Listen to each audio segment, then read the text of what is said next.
This is Adrian Falk. Welcome to Insomnia Fix, where science tucks you in and existential dread spoons you from behind. If you enjoy falling asleep to slow philosophical collapse, like and subscribe. Tonight's topic, the other you. The one who didn't screw things up. Let's begin. We begin, not with sleep, but with surveillance. The gentle kind. The one you inflict on yourself. Like watching a houseplant too closely until it gives up and dies from stage fright. Yes, tonight's first story isn't about monsters or night terrors. It's about the most quietly destructive force in the universe. Attention. Yours. You see, in the world of quantum physics, particles behave like vague rumors. They swirl, uncertain, undefined, just hanging out, wiggling between possibilities like a middle-aged man in the cereal aisle, until someone looks. And then, bang, they decide who they are. Right there, on the spot, no warning, no rehearsal. Observation collapses probability into a single truth. It's called the observer effect. It means that reality, actual, physical, subatomic reality, behaves differently just because it knows it's being watched. Let that roll around in your half-drowsy skull for a minute. Particles behave one way when you're not looking, and a completely different way when you are. Like your children, or politicians. In other words, you ruin everything just by looking. But before you take that personally, and I know you will because it's 2:17 a.m. and your self-esteem is made of expired hummus, consider the deeper point. This isn't about guilt. This is about power. Your gaze isn't passive, it's participatory. You're not observing reality. You're part of the formula, and that's the most terrifying bedtime story of all. You are involved. You thought the universe was just out there, floating like a screensaver. But no. You're not watching the aquarium. You're the finger tapping the glass. You're the cough that ruins the symphony. You're the weird vibration in the soup that turns possibility into soup with consequences.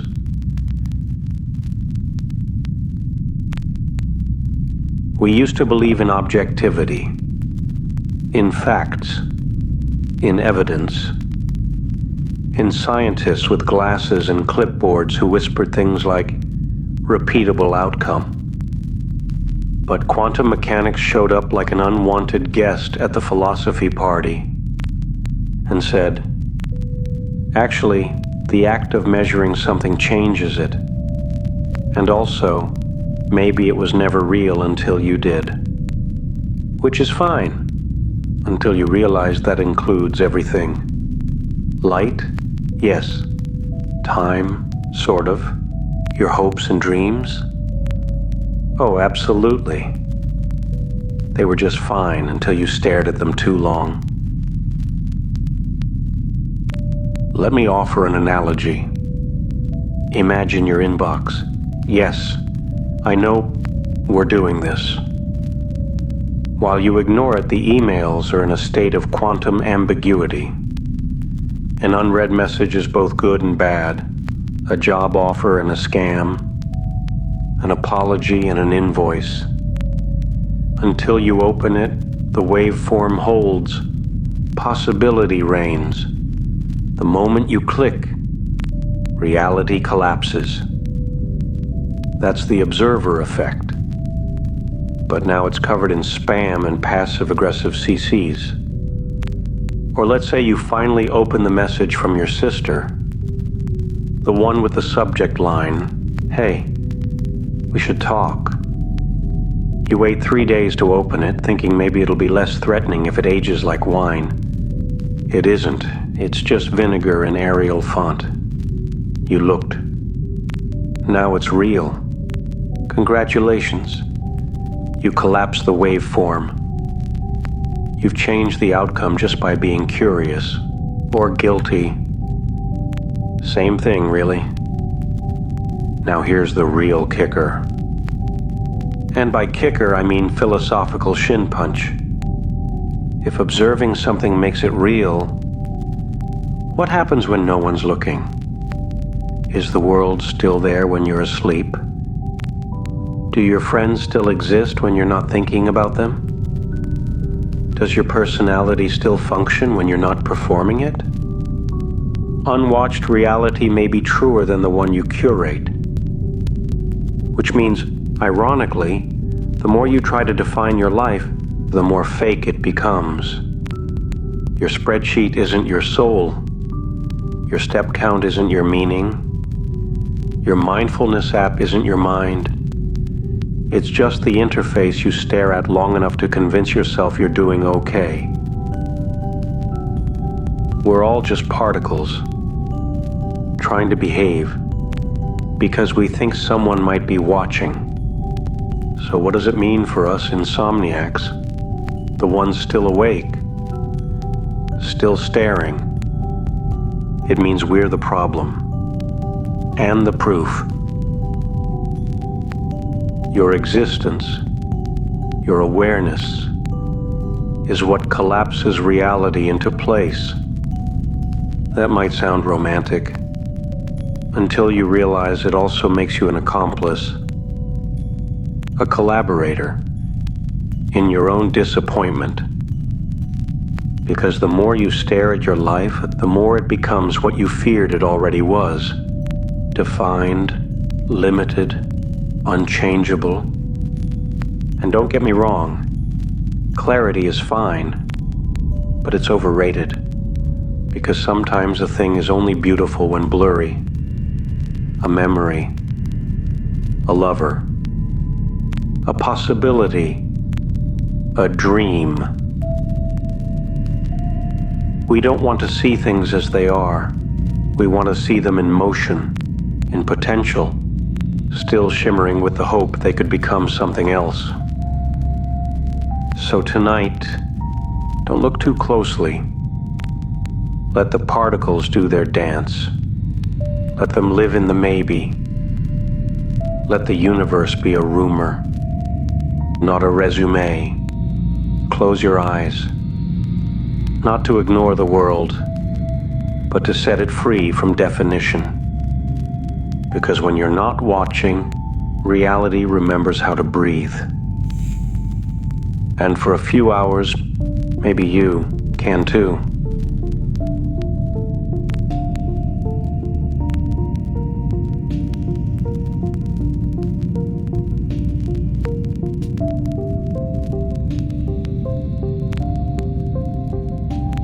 Tonight we meet the cat. You've probably heard of it. The one in the box. Not a metaphor. Not yet. Just a feline trapped in a sealed container with a flask of poison and a radioactive trigger. Because apparently physics was invented by people who never owned pets. But here's the fun part. Until you open the box, the cat is both alive and dead. Simultaneously. That's called superposition. A concept so elegant and horrific it feels like your teenage years. Hope and despair, karaoke and trauma. All coexisting in a sweaty bedroom filled with bad decisions and Red Bull. Let's pause. Imagine the box. You don't know what's inside. And yet the contents matter. So you build stories. You assume, you project, you already do this. With people, with your future, with yourself. You've lived entire lives in your head before opening a single door. You've been married, divorced, and blamed in the same 5-minute spiral. And all that time, the box hasn't moved. Schrodinger's cat is not a puzzle, it's a diagnosis. We are all cats, and we are all in boxes, each of us, suspended between outcomes. Not yet one thing, not quite another. You are fine and not fine, loved and replaceable, productive and permanently buffering. And people ask, "How are you?" And you say, "Good." And you think, "I am a quantum catastrophe in a cardigan." But don't worry, this isn't sadness. This is physics. The world doesn't offer closure, it offers probabilities. And you are just a poorly measured waveform wrapped in anxiety and reusable shopping bags. Maybe the cat's still alive, maybe you are too. Let's shift metaphors, though frankly it's all one long metaphor now. Think of your phone battery. It says 23%. But is that real? Could be 23. Could be 3. Could be the last moment of digital consciousness before you vanish into the void of the offline. Until you look, until you test it, until you know. And that's the moment the illusion dies. Knowledge kills potential. Awareness becomes gravity. That's why some of us don't want to know how we feel, because once you name it, it stops being optional. It becomes your box. Here's a secret. The cat doesn't care. It's a metaphor. But you've spent years climbing in and out of theoretical containers. You trapped yourself in jobs and roles, and maybe this is love relationships. You stayed in Schrödinger mode, because opening the box means making peace with the outcome. And outcomes are terrifying. You'd rather be half dead in theory than fully alive in disappointment. That's the curse, isn't it? We are creatures of delay. We live in the not yet. We are Schrödinger's inbox, unread, unacknowledged, and emotionally radioactive. There's a comfort in limbo. You can still pretend. Pretend you're okay, pretend you still might publish that novel or forgive your father or call the dentist. But the moment you check, really check, the fantasy ends. And reality, with all its dull certainty, begins. And yet, what if the cat wanted the box? What if it was never a trap but a refuge? What if unobserved moments are the last privacy we have? The quiet sigh before the mirror, the unsent message, the decision not to decide. We are all alive and dead in different ways, depending on who's watching and when. So tonight maybe don't open anything. Not the box, not the past, not the app that tracks your sleep like a digital parole officer. Let it all stay undefined, stay unmeasured. Because maybe you're not broken. Maybe you're just uncollapsed. Still wobbling gently between possibilities. And in a world addicted to conclusions, that is the last freedom worth keeping.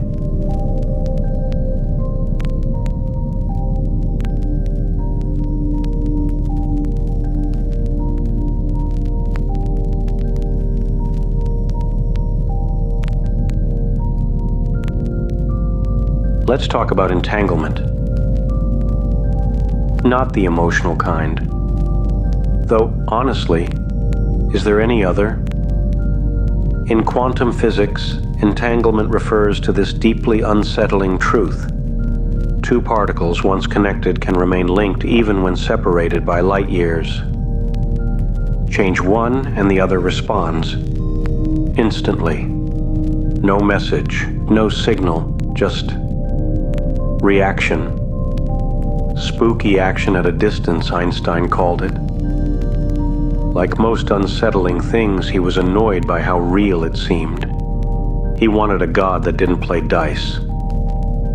But the universe, it turns out, likes craps. Let me put this in terms we actually understand. You ever dream about someone you haven't seen in 15 years, and then they text you the next day? You tell yourself it's coincidence. Your brain was just sorting memories like expired yogurt, but there's something underneath. Something that doesn't feel like math. More like static. Entanglement isn't a metaphor, but it might as well be.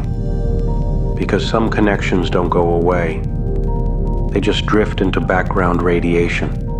Still there, still reacting. You know how you can smell someone's shampoo in a crowd and feel like crying? Or hear their name spoken by a stranger and your ribcage folds in like bad origami? That's quantum memory. Or trauma. Sometimes they're interchangeable. Entanglement happens when particles share a state. When they've interacted in such a way that their outcomes are now linked, no matter how far they drift apart.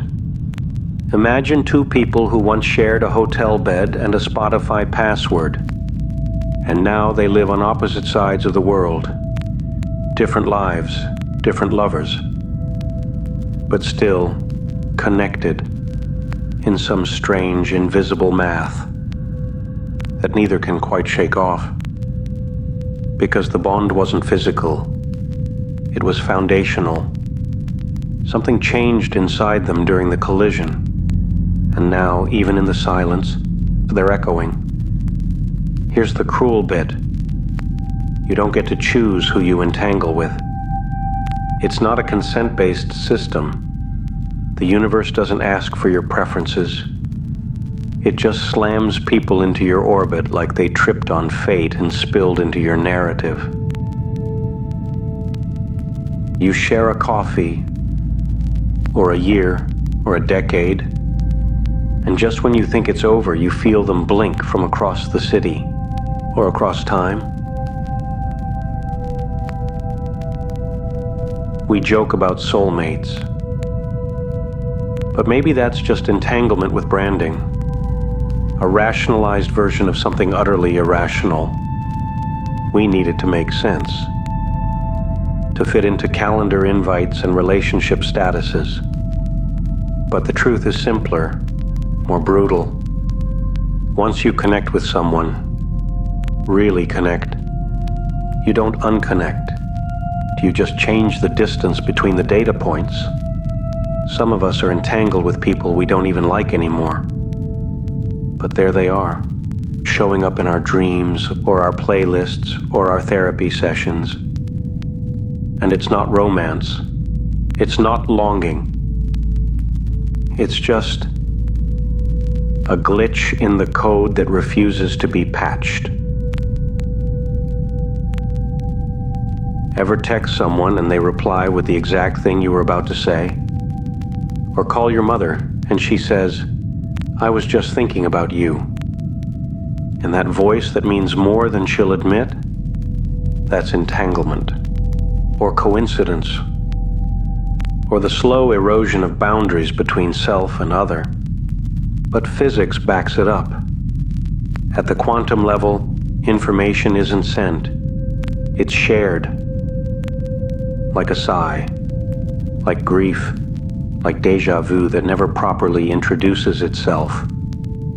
We crave closure, but entanglement laughs at that idea, because closure implies separation, finality, the end. But entangled things don't end, they just keep reacting, like echoes in opposite mountains, still whispering back decades later. And sometimes it's beautiful. You think of someone, and you smile, not because they're here, but because somehow you're still part of each other's unfinished sentence. That's not delusion, it's resonance. It's a reminder that the world isn't as divided as it pretends to be. that we are not islands. We are tide pools, spilling into each other through invisible cracks. Now here's the emotional landmine. Entanglement doesn't guarantee harmony. It only guarantees connection. You might still hate them. They might still hurt you. And yet your molecules remember. React, shiver. Because entanglement is neutral. It's the algorithm, not the outcome. So tonight, when someone appears in your thoughts, uninvited, unprocessed, don't fight it. They're probably thinking of you too. Not out of love, not even regret, just reaction. You're still in each other's code, still particles, spinning in opposite corners of the same collapsed possibility. And if you find yourself weeping at a song you didn't know you remembered, or laughing at a joke no one else heard, that's not loneliness. That's entanglement. Still operating. Still active. Still refusing to end just because you said goodbye. So rest now. You are not alone, not really. There are threads still attached to you. Thin, ridiculous threads that stretch across cities, years, and maybe dimensions. You don't have to believe in magic, just in physics, and the fact that some people will always move something in you when they move, no matter how far away, no matter how long it's been, no matter how over it should be.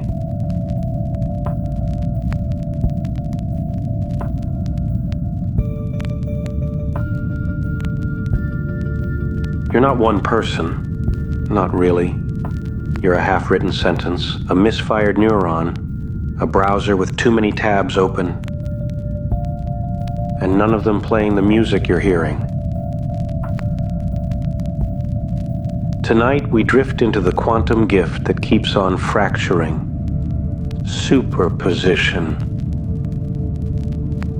It's the idea that something, a particle, a possibility, a person, can exist in multiple states at once until it's observed. Then, and only then, does it choose a side or get forced into one. In simpler terms, a thing is everything it could be until someone interrupts with their expectations, just like you. You are all your possible selves. The one who stayed, the one who left, the one who forgave, the one who drank too much and sent the message anyway. You're the version who became something, and the version who watched a YouTube video about becoming something, but got distracted by a 2-for-1 oat milk offer. Superposition is reality's ultimate shrug. It says, let's keep our options open. Let's not collapse the moment too early. Let's stay vague, uncommitted, and full of potential. Basically, superposition is your entire 20s. But the longer you linger in that state, the more terrifying it becomes. Because possibilities are beautiful until you realize they're avoiding consequences. Have you ever said, I could have been so much more, while pouring wine into a coffee mug in the middle of a Tuesday morning? That's not depression. That's you remembering superposition. You remember all the versions of you that could have unfolded like origami that never got folded because someone looked too soon. Or worse, never looked at all. But let's not blame the observer too quickly. Sometimes you're the one who opens the box. Sometimes you say, this is who I am. And boom, identity collapses. Now you have to act accordingly. Now you're a lawyer, or a father, or a person who runs ultramarathons and corrects people about sea salt. Now you're not a maybe, you're a brand. and deep down some neglected version of you.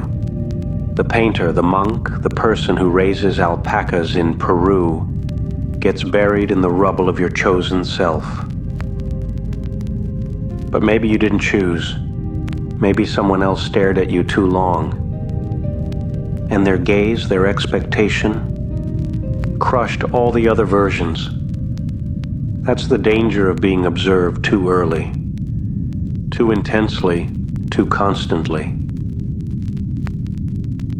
You start performing a character just to satisfy the camera you weren't even aware of. You are Schrödinger's resume.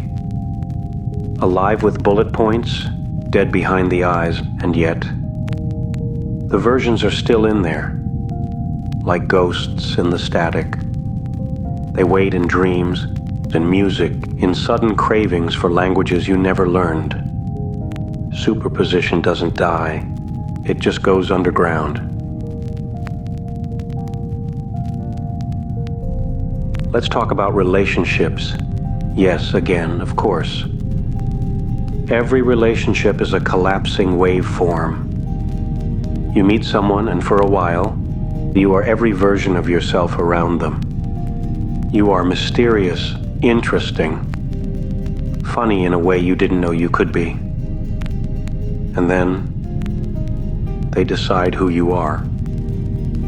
You're the anxious one. You're the one who always ruins weekends. You're the fun one, but not the reliable one. The moment they say it, your quantum fog burns off. And suddenly you're just that.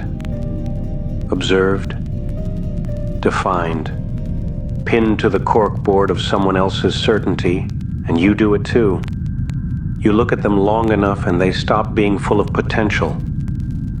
They become predictable, boring, safe.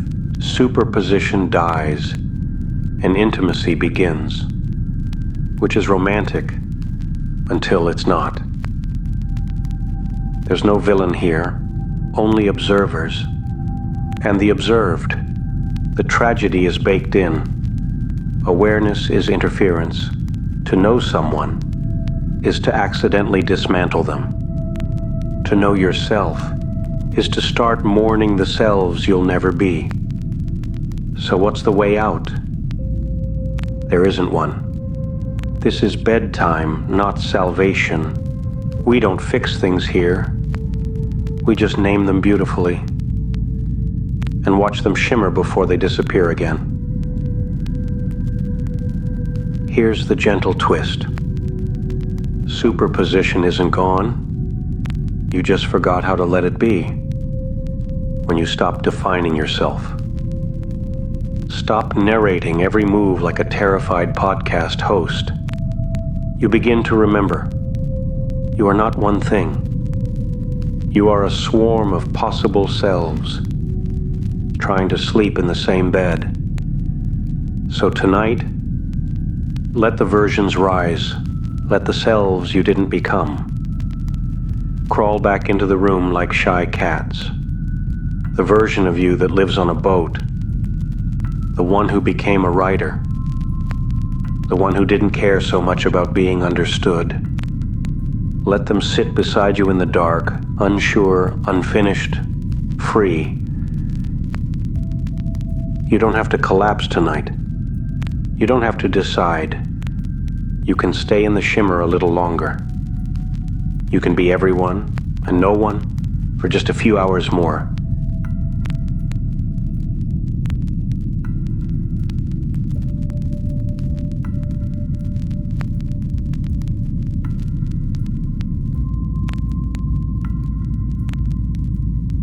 There's a rule book, supposedly. Reality has laws. Physics has constants. We're told you can't just skip steps, walk through walls, or leave situations without causing a scene. We're told there's a process to things. Breakups, resignations, nervous breakdowns. You don't just disappear. And yet, tonight we look at one of the universe's strangest escape artists, quantum tunneling. A particle, against all odds, sometimes slips through a barrier it's not supposed to. No explosion, no force, just through. Not around, not over, through. Like it was never really blocked in the first place. Like the laws just blinked. Let's make this human. You ever left a room? Not by announcing it, but by fading? You stopped replying. You stopped laughing at their jokes. You started showing up late or not at all. And eventually they stopped noticing you were supposed to be there. That's tunneling. Not dramatic, just effective. A quiet exit through the side of the narrative no one was watching. Physics says the particle doesn't have enough energy to climb the wall. So it doesn't. It just isn't on that side anymore. It reappears somewhere it shouldn't. And everyone acts like that's somehow more acceptable than watching it fight for its way out. We applaud survival, but despise escape, because we're trained to suffer visibly, to bleed in a way that's palatable, understandable, linear. But tunneling is messy, unnarrated, and utterly free. Think of the jobs you quit without a dramatic confrontation. You just stopped caring, and eventually they stopped calling. You tunneled out. Think of the person you once thought you'd marry, but you never broke up. You just stopped being in each other's weekends. That's tunneling. That's physics. It looks like avoidance, but maybe it's efficiency. Tunneling doesn't mean cowardice. It means refusal. Refusal to play the game of visible suffering. Refusal to justify your escape with a monologue. It's not that you don't owe people closure. It's that some walls don't deserve explanation. You just move through. You don't have to shout, "I'm unhappy." Sometimes you whisper it to the doorframe. Sometimes you fold it into a silent Tuesday when you pack your toothbrush and don't come back. And no one sees the moment you stopped being part of it. Not even you. You just realize one day that you're somewhere else now. Not better, not worse, just not there. The world will try to make you feel guilty for this. For not having the right exit music. For not making it cinematic. But not all trauma comes with a climax. Sometimes it's just quiet detachment. And then freedom. Quantum tunneling isn't dramatic. It's probabilistic, meaning there's always a tiny chance you'll slip through when no one's looking, that the laws will flex just enough to let you breathe. It's rare, but it happens. And when it does, you don't owe anyone an explanation for why you're no longer in the same space. Here's the part they don't teach you in school. Not all escapes leave a hole. Some just leave silence. And maybe that's better. You've probably tunneled out of things you don't even remember. Friendships that just dissolved. Places you used to love that now feel like waiting rooms for someone else's life. It wasn't sudden. You didn't run, you just passed through. Like you'd finally stopped pretending the barrier was real. Some nights you wonder, did I give up too early? Was I supposed to fight harder? Should I have stayed until I made it make sense? But those questions are rooted in a world that only honors struggle when it's visible. You're not required to suffer loudly, for your pain to be real. Tunneling is just another way out. Not better, not worse, just quantum. And maybe tonight you're sitting in a life that feels like a sealed room. No door, no chance. But physics disagrees. There is always a non-zero probability that you will make it to the other side. You won't know when or how or what it will cost, but it will feel like a soft click in the center of your soul, like your molecules have made a decision without consulting your personality. One night, you'll simply no longer be here. In this feeling, this role, this version of you. And people will say, you changed, but you didn't. You tunneled. Through expectation, through obligation, through the idea that staying is always noble. So if you're listening now, pressed up against some metaphorical wall, a job, a relationship, an identity, and it feels solid, don't panic. It is. Mostly, but not entirely. There are particles inside you already testing the edges, already slipping slowly into somewhere freer. You don't need a plan. You need a crack, a pause, a breath. You don't need a reason. You need permission. And the laws of physics already gave it to you. Rest now. You're still here. But not for long, not in the trapped way, in the shifting way. You're allowed to get out without anyone noticing, without anyone clapping, without any applause at all. Just movement. Through, as quietly as you need.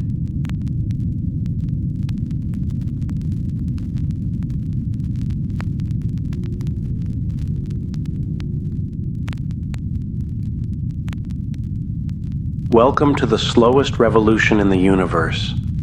Nothing happens while you're watching. Tonight's insomniac mind trap is called the quantum Zeno effect. Proof that the universe, like your ex, becomes uncooperative the moment it feels scrutinized. Let's begin with a paradox, as all emotionally confusing things do. In quantum mechanics, the more frequently you observe a system, the less likely it is to change. It's like time freezes under surveillance, like your plants growing slower because you check on them too much, which they do, because they're petty and quantum. The quantum Zeno effect is named after an ancient Greek philosopher who once argued that nothing moves, because you can divide any action into infinitely smaller pieces, so you never really get anywhere. It's the same logic your brain uses at 3 a.m. to explain why you never finished your degree, or returned that text, or left. You were about to. You just hadn't collapsed the action yet. So what does this mean for us, the highly evolved mammals? Lying awake in IKEA bed frames, lit softly by the existential blue glow of phone screens? It means that the more we analyze ourselves, the more paralyzed we become. Observation becomes a cage. You watch yourself try to sleep, then suddenly sleep becomes impossible. You watch yourself be sad, and the sadness calcifies into performance. You watch your life, and it politely stops progressing because it doesn't want to disappoint your expectations. We are a culture obsessed with self-monitoring. Step trackers, sleep apps, heart rate variability graphs. For people who cry after Zoom calls and call it cardio. We track everything and wonder why we feel frozen. Because when you stare at something long enough, it stops being alive and starts being a project. Ever tried to fix a relationship by talking about it every single day? And then you're both sitting there dead-eyed and polite, talking about communication like it's a houseplant you forgot to water 6 weeks ago? That's the Zeno effect. You didn't fix it. You studied it to death. Or maybe it's your career.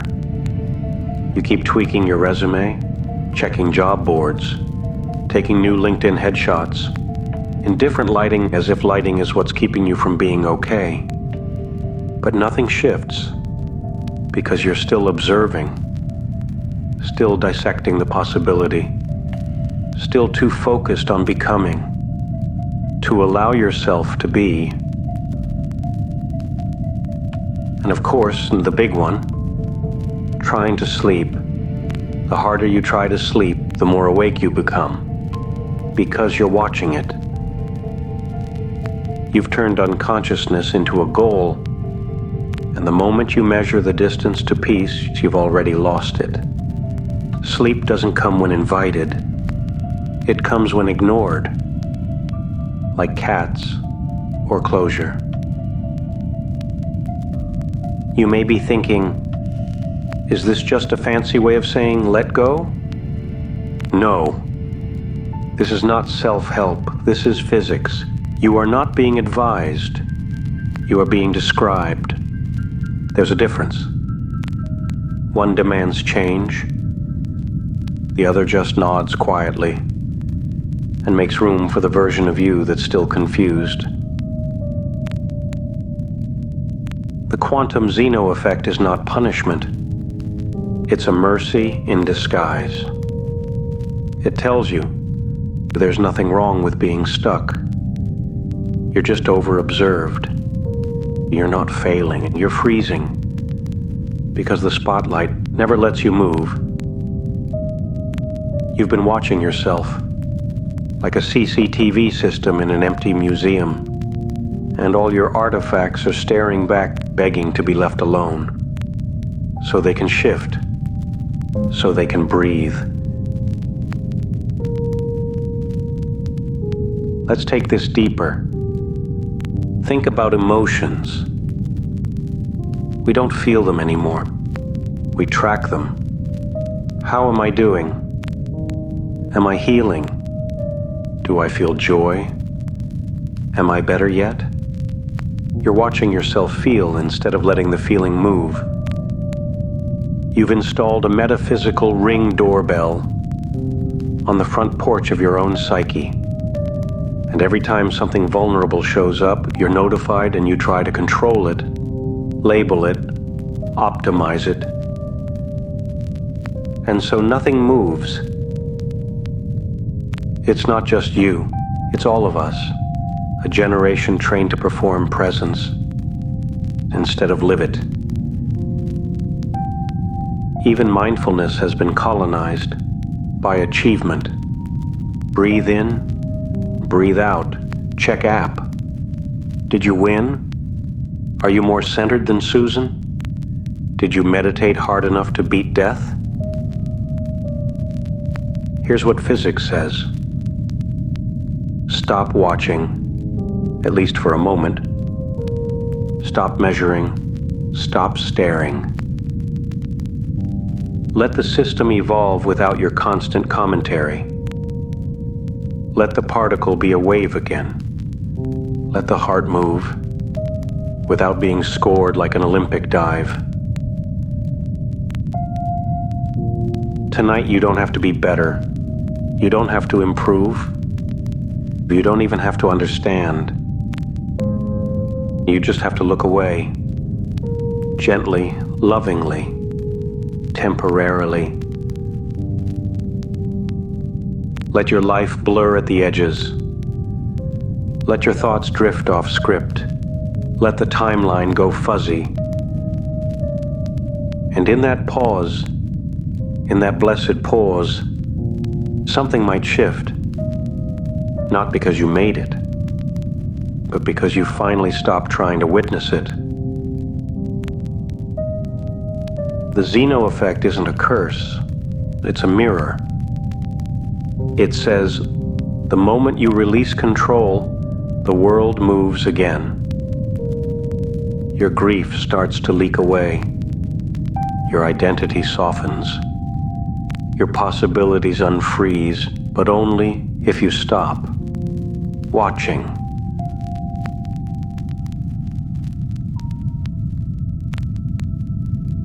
So here's a bedtime practice, off the record. Don't meditate, don't visualize, don't breathe like an app told you to. Just look away. Look away from your thoughts, from the performance, from the progress. Let everything be a little uncertain, a little unformed, a little quantum. The change will come, not because you saw it, but because you didn't.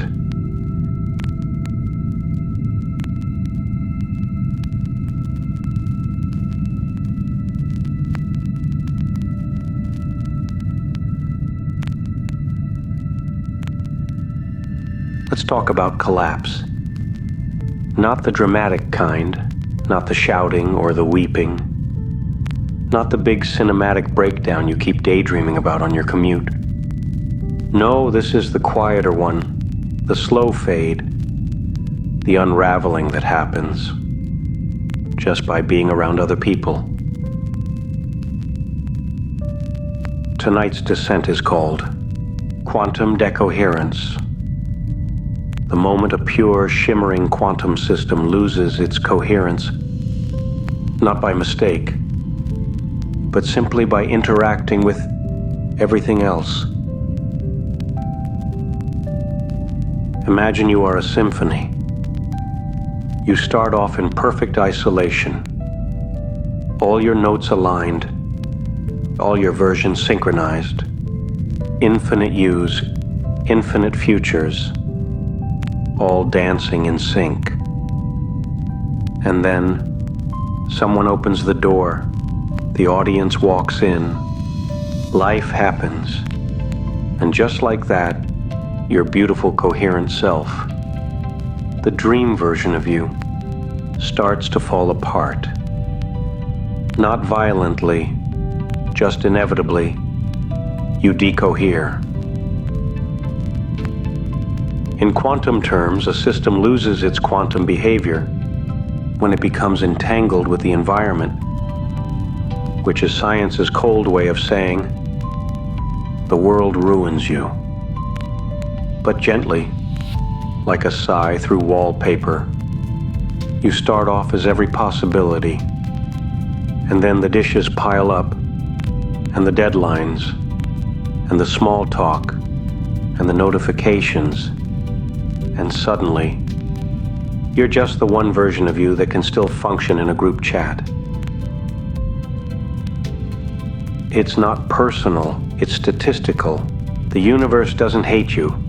It's just loud, and coherence is fragile.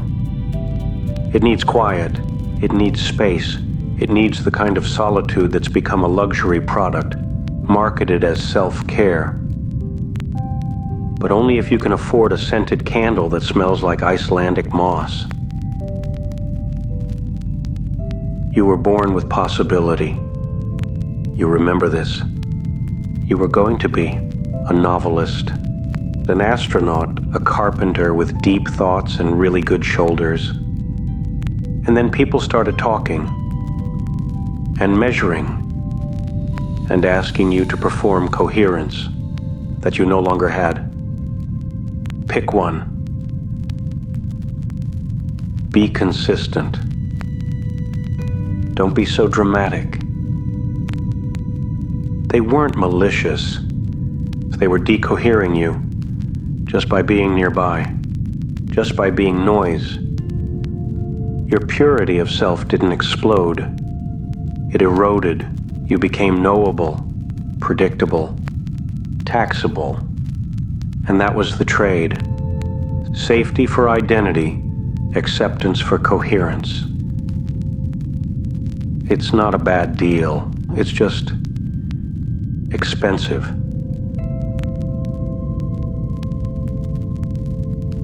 Have you ever met someone and thought, God, I was different around them?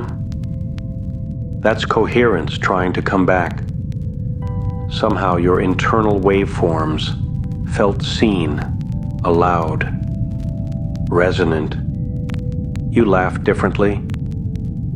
You told stories you forgot you remembered. You became someone slightly more possible than who you usually are. That's not romance. That's physics. That's your quantum self trying to surface through the static. But it never lasts. Decoherence sets in. As soon as pattern takes hold. As soon as roles are assigned. As soon as you go from this could be anything to this is what we do now. You move in. You buy a second toothbrush. You stop telling the strange stories, and the waveform collapses. You become understandable, lovable, and just a bit less shimmering. This is not a tragedy. It's a description. You're not broken. You're entangled. You've touched too many things.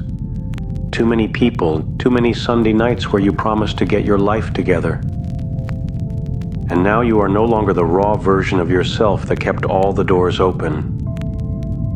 You are a product of contact, a residue of social gravity. A self shaped into shape by other people's certainty. But here's the strange kindness of it all. The system isn't dead. It's just collapsed. The wave function didn't disappear. It just hid. There are still fragments of coherence in you, tiny pieces that hum. When you're alone at the right time of night, or when a certain song plays, or when you drive past a street you haven't seen in years, you remember, not in words, but in ache.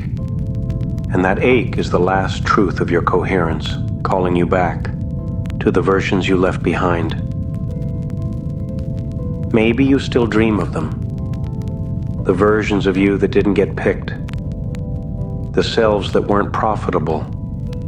The ones too weird, too tender, too contradictory to survive public life. They're still with you. Still vibrating in the dark corners of your choices. Still haunting your reflection.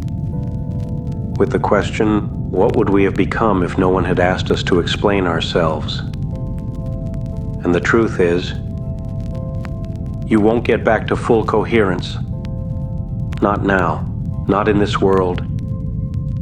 It's too late, and that's okay. But you can visit, for a while. You can retreat to the places that aren't measuring you, the blank pages, the late night walks, the silence between texts.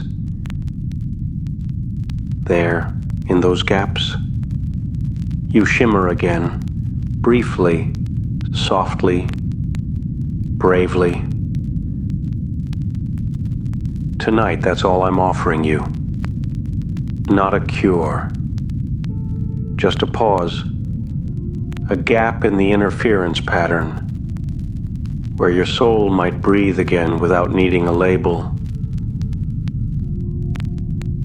Let yourself uncollapse, just for a few minutes. Forget what you are, forget what you do, forget what they expect. Be noise, be shimmer, be unsolved.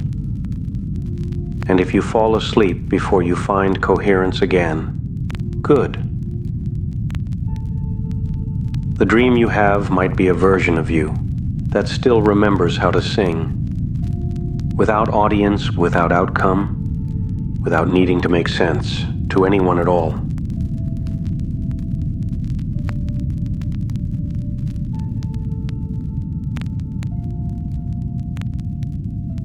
Let's begin with nothing. Literally, empty space, void, silence. The kind of nothing you crave after a long day of pretending to be someone you're not on 3 different platforms and one group chat that hasn't felt like friendship since 2018. Tonight's quantum lullaby is about vacuum fluctuations, which sounds like the setting on a malfunctioning Dyson, but is actually something much stranger. Here's the science. Even in a perfect vacuum, no light, no particles, no thingness at all, something still happens.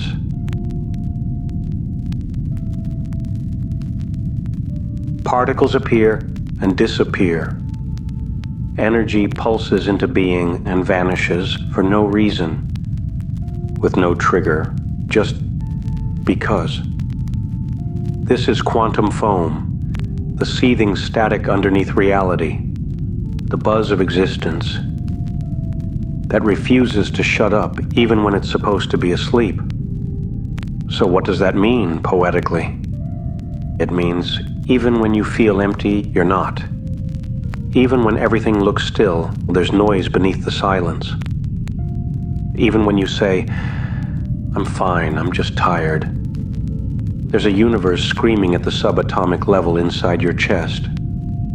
We are taught to fear emptiness, to dread the silence, to fill it with distractions, scrolls, podcasts, casseroles. But the vacuum isn't dead. It's just resting loudly. It breathes in blips. It sighs in fluctuations. It mutters in microbursts of maybe. You are never alone. Even your loneliness has a roommate. Let's bring this closer. You ever lie awake in what you thought was quiet and suddenly realize your head is a very crowded room? That's vacuum fluctuation. All those thoughts you didn't invite, bubbling up through the floorboards of your stillness. You're not broken. You're just a little quantum. Nothingness is not absence. It's a different kind of presence. A presence that doesn't want to be known. It flickers in and out, demanding nothing but refusing to be ignored. Like the feeling you get when you forget something important but can't remember what. Like grief that arrives before the loss. Like déjà vu's quieter cousin, the one who just watches. Vacuum fluctuations mean, even when you think you've shut down, you're still whispering. Tiny pieces of thought, long dead ambitions, leftover guilt from a conversation in 2006. They pulse in and out, just under your baseline. You think you've quieted, but your soul's basement is still having meetings. You are not still. You are never still. Stillness is a myth we use to shame ourselves for needing rest. I should feel peace by now. No, you shouldn't. The vacuum doesn't. Why should you? There's a kind of beauty in this, because it means your inner noise isn't a failure, it's a feature of the universe. You're not too anxious. You're participating in reality. You're part of the hum, the cosmic fidgeting of nothing trying to become something, and then trying not to be again, endlessly. In relationships, this shows up as the silence between texts that you swear means something. It doesn't, and it does. Because absence is never pure, it's charged. Like a room just after someone leaves, still full of them, but echoing.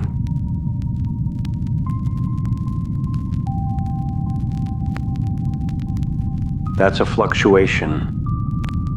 That's what you're feeling. It's not overthinking. It's physics. Even when someone ghosts you, they still flicker. In memory, in muscle, in morning routines. They pulse in and out until they're replaced by something louder or softer. That's fluctuation too. That's not pathetic. That's how energy behaves when left unsupervised. So what are you supposed to do with this? Nothing. You're not here to fix it or fix yourself. Tonight is not about growth. It's about naming the background hum. So it doesn't feel like madness. It's not madness. It's motion, even if nothing's moving. We build myths around silence. We think it's supposed to be serene, zen, calm. But what if silence is just the loudest thing we haven't learned to listen to yet? What if it's the language of things, too honest to form sentences? What if the buzzing is just truth with no grammar? Your mind will not quiet tonight, and that's okay. Let it flicker, let it flash. Let the ghosts of ideas pass through without inviting them to stay. They don't need your attention. They just need somewhere to go. And you are a perfect little vacuum, perfectly unstable, perfectly buzzing, perfectly alive. Rest in that. Not in the lie of peace, but in the truth that even nothing is doing its best to mean something.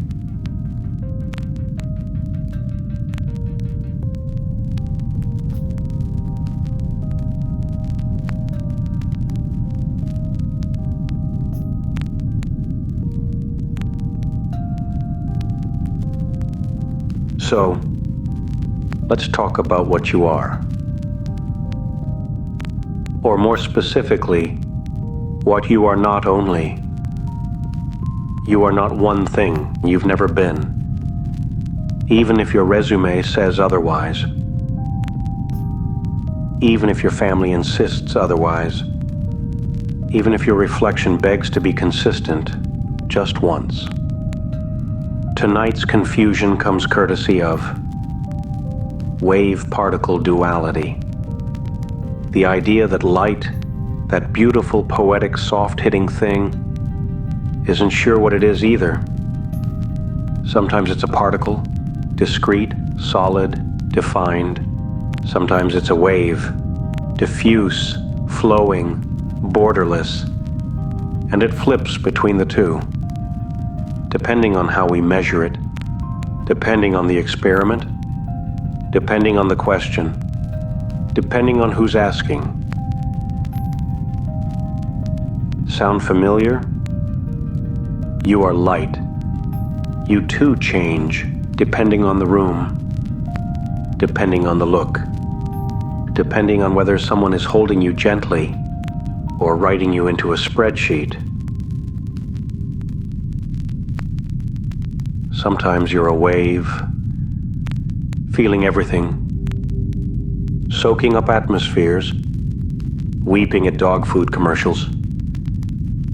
Sometimes you're a particle,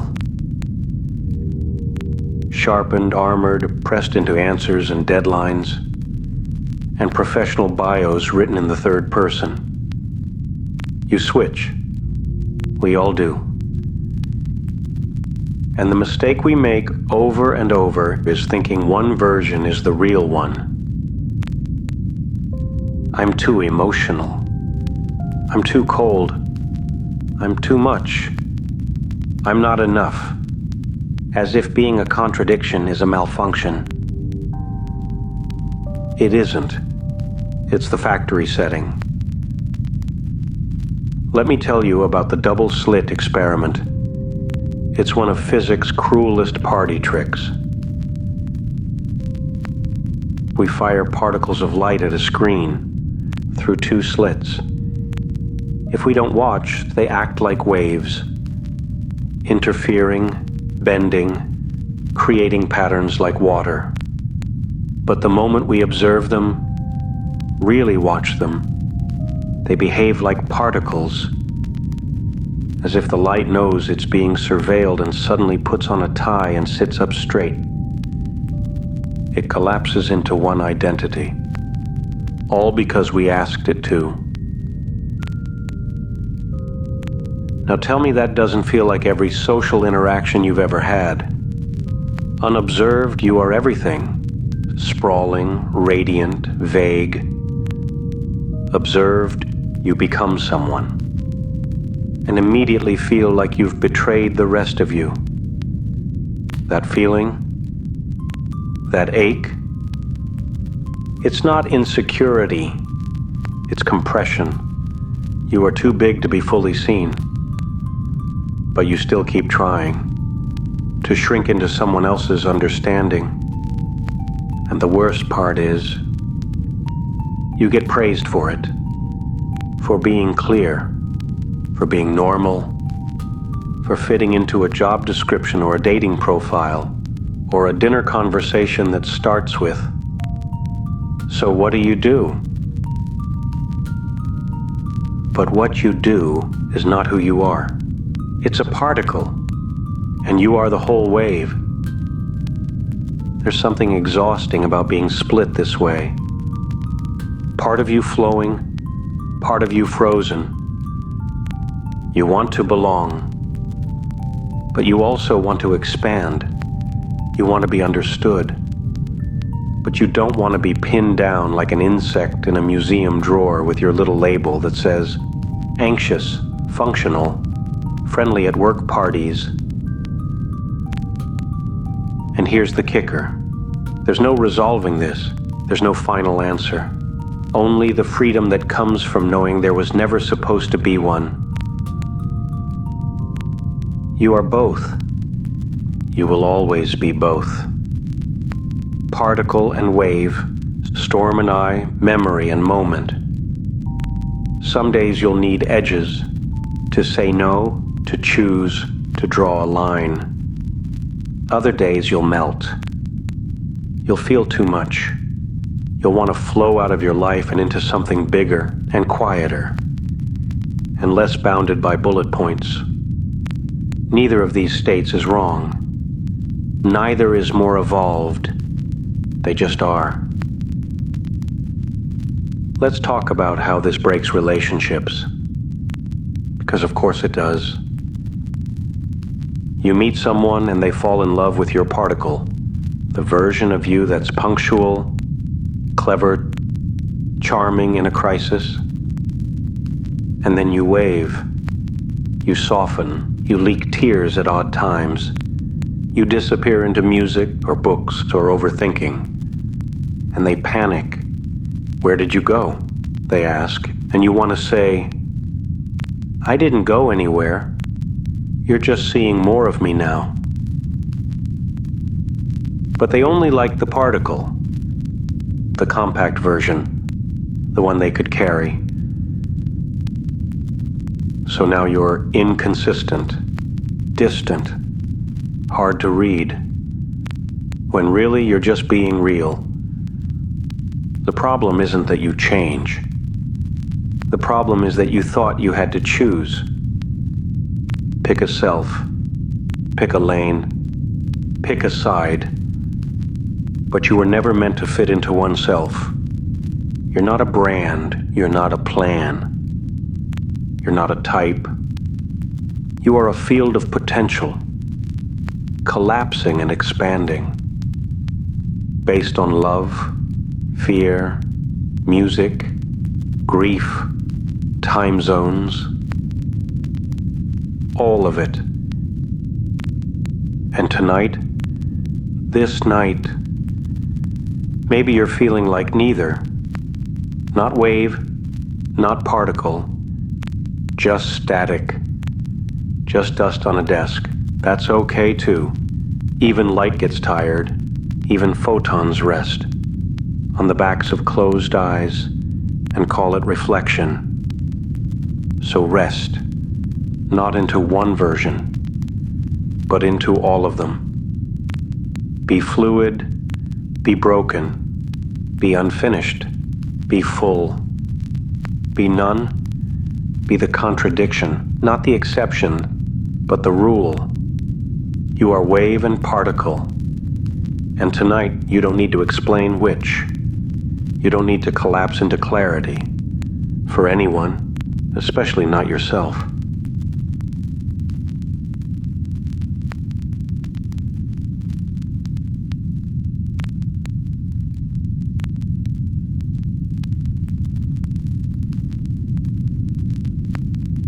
We end, fittingly, with a beginning. Or rather, all of them. Tonight's final paradox is not a collapse, but an expansion so vast you can't even hold the edges in your mind without something inside you breaking open a little. This is the many worlds interpretation. A theory that suggests every time a decision is made, every time a particle chooses one path over another, the universe splits, duplicates, branches.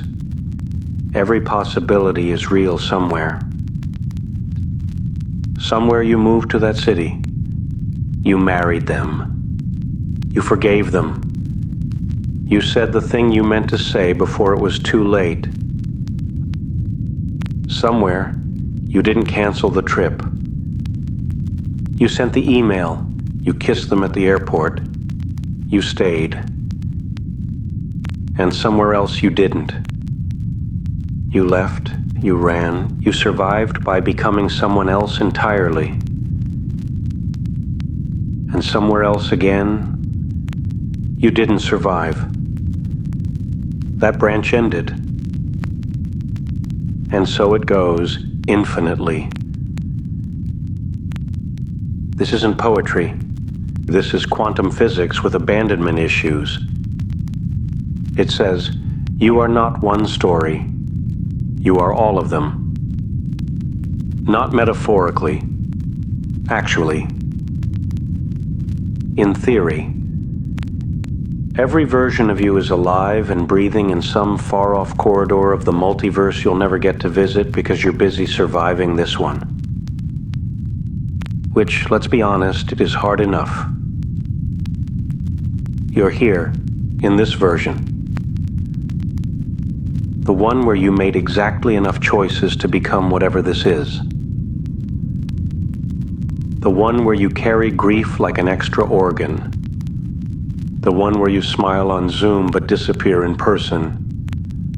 The one where people say, you're so strong, because they don't know how else to admire someone who hasn't completely fallen apart in public.